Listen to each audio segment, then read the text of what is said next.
आसाराम को हाईकोर्ट से मिली राहत, अंतरिम जमानत को बढ़ाया गया आगे। आसाराम के अधिवक्ताओं ने अंतरिम जमानत बढ़ाने के लिए किया था आवेदन। हाईकोर्ट की डबल बेंच ने आसाराम की अंतरिम जमानत को आगे बढ़ाया। उपचार के लिए आसाराम को फिर मिली राहत, 30 जून तक बढ़ाई अंतरिम जमानत। अंतरिम जमानत को बढ़ाया गया। जोधपुर से खबर मिल रही है, आसाराम को हाईकोर्ट से मिली राहत, अंतरिम जमानत को बढ़ाया गया आगे। आसाराम के अधिवक्ताओं ने अंतरिम जमानत बढ़ाने के लिए किया था आवेदन। हाईकोर्ट की डबल बेंच ने आसाराम की अंतरिम जमानत को आगे बढ़ाया। उपचार के लिए आसाराम को फिर मिली राहत, 30 जून तक बढ़ाई अंतरिम जमानत।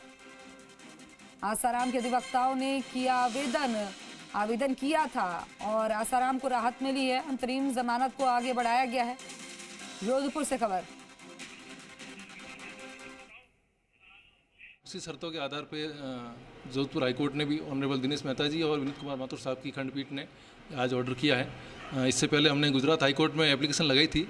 गुजरात हाईकोर्ट ने भी हमारी एप्लीकेशन अलाउ कर दी 3 महीने की, और आज इस पर सुनवाई हुई तो इसमें भी आज भी ऑर्डर हो गया।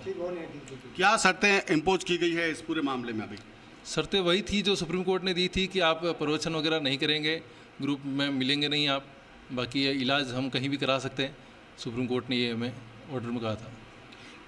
आर्गुमेंट के दौरान ये भी पीड़िता के अधिवक्ता की ओर से कहा गया कि आप उपचार के नाम पर बेल लेते हैं लेकिन प्रवचन करते जा रहे हैं। उन्होंने कुछ वीडियो ऐसे कोर्ट में पेश किए थे, लेकिन उन्होंने उसको प्रूव नहीं कर पाए, और कोर्ट ने भी कहा कि ये वीडियो जो है लीगल नहीं है, जो मतलब ये संदिग्ध वीडियो है जिसके ऊपर हम क्या बोल।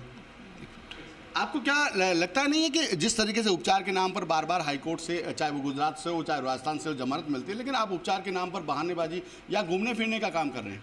नहीं, घूमने फिरने का नहीं। हम अहमदाबाद गए थे, अहमदाबाद में भी हमारा इलाज हुआ।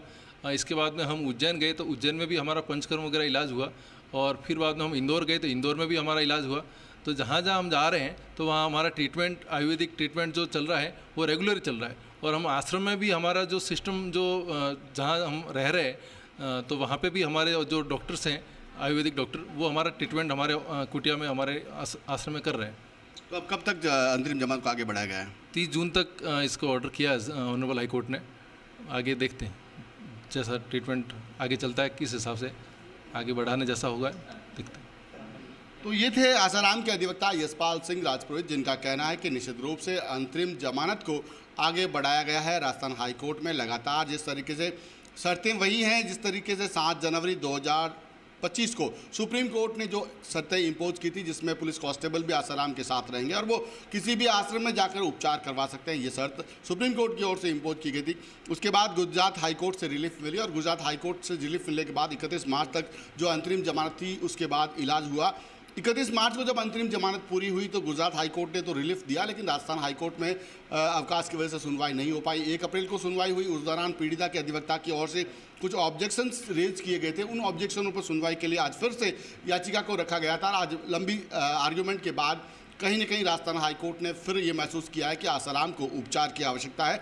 ये जो आरोप लगाए जाते हैं कहीं न कहीं बेबुनियादी आरोप है, और ऐसे में आसाराम को उपचार की जरूरत थी। तो राजस्थान हाईकोर्ट ने 30 जून तक आसाराम की अंतरिम जमानत को आगे बढ़ाया है। अब देखने वाली बात है कि 30 जून तक आसाराम अपना उपचार करवाते हैं, कितना रिलीफ मिलता है ये तो 30 जून को ही पता पड़ेगा, लेकिन उसके बाद 1 जुलाई को संभवतः इस मामले में आगे की सुनवाई भी तय होगी।